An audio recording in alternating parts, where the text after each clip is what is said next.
المغول والتتار احتلوا العالم من كوريا لحد بولندا، دمروا موسكو وكييف، قضوا تماما على الدولة الخوارزمية وأبادوا أهل بغداد وارتكبوا أبشع الجرائم.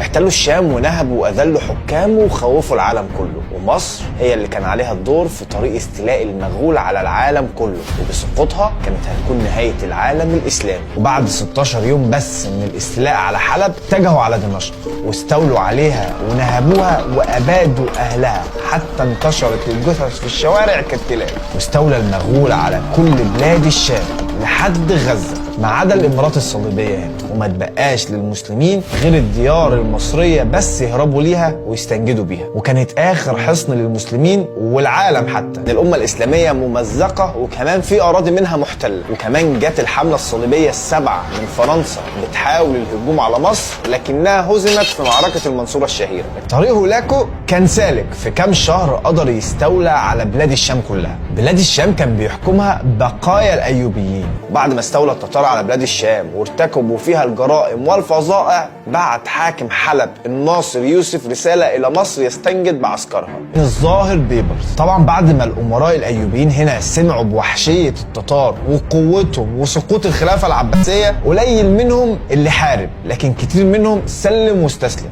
موضوع التسليم والاستسلام ده ما عجبش الظاهر بيبرس، فقام وشتم وضرب أحد الأمراء الأيوبيين وقال له أنتم سبب هلاك المسلمين، وأخذ المماليك البحرية اللي معاه وتوجهوا على غزة. بعت لقطز رسالة يعرض عليه توحيد أمور المسلمين في مصر ونسيان الخلافات لمواجهة التتار والمغول. في الوقت ده وصل 4 رسل من المغول معاهم رسالة من هولاكو لسلطان مصر سيف الدين قطز، بيهددوا فيها ويأمروا بتسليم مصر والاستسلام التام لهولاكو ولجيوش المغول، ويعلن عليه الحرب في حال انه فكر في اي مقاومه. الامر كان واضح في عيون قطز انه لا مجال للاستسلام، بس الفجوه كانت هائله بين امكانيات المغول كدوله من كوريا شرقا الى بولندا غربا وبين امكانيات مصر اللي مهما زادت فهي محدوده، بين اعداد المغول واسلحتهم واعداد المصريين واسلحتهم. ده كمان غير السمعه الرهيبه اللي اتكلمنا عنها لجيوش المغول بسبب الملايين المسلمة اللي اتذبحت على ايديهم سواء في بغداد او ديار بكر وحلب ودمشق وقبلهم في الدولة الخوارزمية. وكان في مقولة في الوقت ده منتشرة بتقول اذا اخبرك احد ان التتار يهزمون فلا تصدق،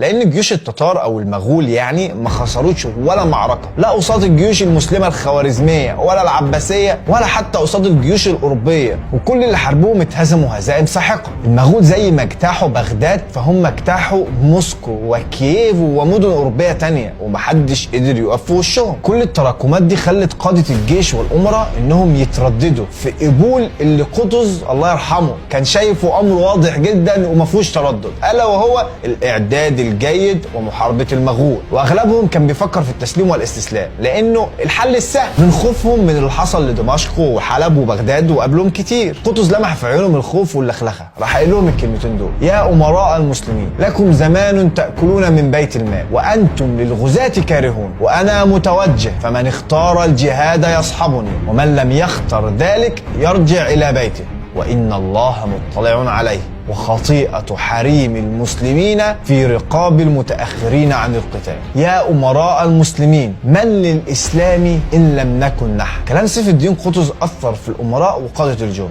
كان لازم قطز يبتدي بسرعة في تجهيز الجيش وإعداد التموين اللازم له والأسلحة والإمدادات، لكن ما كانش فيه أموال كفاية في خزينة الدولة، والوضع الاقتصادي كان سيء جدا. قطز كان شايف إنه يجهز الجيش ويخرجوا لقتال المغول في أرض فلسطين، أما الأمراء كانوا شايفين إنه يستنى المغول في مصر. وبعد نقاش طويل اتفقوا انهم يخرجوا بالجيش لمواجهة التتار، لان امن مصر بيبتدي من حدودها الشرقية مش من داخلها، والسبب الثاني انه ينقل المعركة في ارض المغول، وده هيأثر فيهم لان محدش عملها قبل كده. بدأ جيش المسلمين بالتجمع في الصالحية في محافظة الشرقية، وقطز قسم الجيش لمقدمة كبيرة نسبيا ووضع فيها افضل الفرسان واكثرهم خبرة، وخلى على قيادتها الظاهر بيبرس. وبعدها بقى يجي باقي الجيش، وخلى المقدمة اللي بقيادة بيبرس تتحرك قبل باقي الجيش، بحيث لو استخبارات المغول شافت المقدمة تفتكر ان ده الجيش كله ويعملوا حسابهم انهم هيقتلوا جيش صغير. وبدأ تحرك الجيش في شهر يوليو 1260 ميلادية، يتحركوا على طول البحر المتوسط، يعدوا رفح وخان يونس، ووصلت المقدمة قبل باقي الجيش لغزة. غزة اللي كان فيها حامية مغولية صغيرة. الحامية المغولية الموجودة في غزة اتفاجئت ان في مسلمين جايين يهاجموا عليهم اصلا، ودارت معركة صغيرة بين الحامية المغولية وبين مقدمة الجيش المصري بقيادة الظاهر بيبرس، عشان ينتصر فيها الظاهر بيبرس ويقتل بعض الجنود المغول ويهرب الباقي لجيش المغول الكبير اللي كان معسكر في سهل البقيع في لبنان. وشاف المسلمين ان المغول بيهربوا ويجروا قدام عيونهم، يكمل الجيش المصري حركته حذا البحر الابيض المتوسط مرورا بعسقلان ويافا وطول كرم وحيفا لحد ما يوصل للامارات الصليبيه اللي اتفق معاهم على معاهده السلام، ويبعت امراء ورسل عشان يطمن ان المعاهده زي ما هي.